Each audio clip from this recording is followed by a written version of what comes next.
Senator Marco Rubio is with us. Senator, 9 days in. I'm sorry, that to me is in and of itself suspicious. Well, it gives new meaning to the name White House, and I say that it does indeed. But look, here, at any given time, if you asked the security people at the White House who was in the White House at 12:35 p.m., I'm just using that time on a Friday afternoon, okay, they can tell you every single person that goes in there is logged in, is logged out.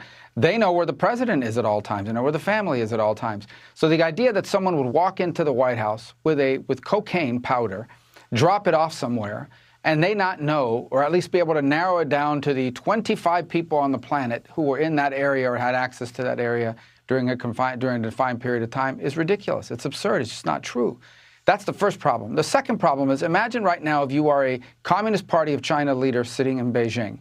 Because you read and you watch the press. You see all of these things. So here's what you've seen over the weekend. Cocaine was found at the White House. Then the president, had this fight with a beach chair over there, and he just looked like he could barely move. Then he goes to London and embarrasses himself. And then the report tonight. And you add to that all the other things that have happened. Look, some of your viewers aren't going to like what I'm about to say, some of them anyways. On the human side, you feel bad for the guy. You do. It's not his fault that he's 80. It's not his fault.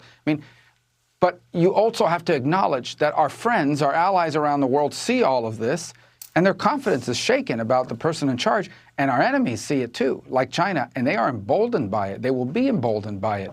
And this is very serious, but it is part of a much broader collection of things. And the last point I would make is, imagine if this was 4 or 5 years ago, and the reports out where cocaine was found in the Trump White House. That is all we would hear about. That is all they would ask about. That is all I would be asked about in the hallways of the Capitol on a regular basis. Here, it's kind of like, we've moved on. Cocaine in the White House. Let me ask you about the president. He's at this NATO summit, and I know there's a lot of talk in Europe about Ukraine and NATO, et cetera. But I want to ask you about China in particular, because I look at their record, Senator. No consequences for COVID, the spy balloon, confronting our Navy in international waters, confronting our fighter jets in international airways. No consequences for never-ending military threats on the continental U.S. with hypersonic missiles, never-ending threats against our ally Taiwan. Meanwhile, no consequences for intellectual property theft, currency manipulation, attempts to replace the U.S. dollar as the world currency. No consequences for unfair trade practices. Now we have a new axis of evil: China, Russia, Iran. And of course, we have Chinese nationals buying up thousands and thousands of acres of U.S. farmland, ranch land, and land near military installations. I would imagine, Senator, I couldn't go over to China and buy their farmland, their ranch land, or land near their military installations. Can you tell me why this is the Biden foreign policy, to let China run roughshod over us and create really dangerous alliances? Because the Biden foreign policy, and to be fair, there's still people in the Republican Party that somewhat believe in all this, is constructed on the basis of this belief that somehow, China and the United States are going to be able to work this all out. Look, nobody wants a war here. But what we can't forget and what we can't ignore is a fundamental fact that China intends to be the world's most powerful country. They believe that's the trajectory they're on. They believe that's their rightful place. They're very confident of that.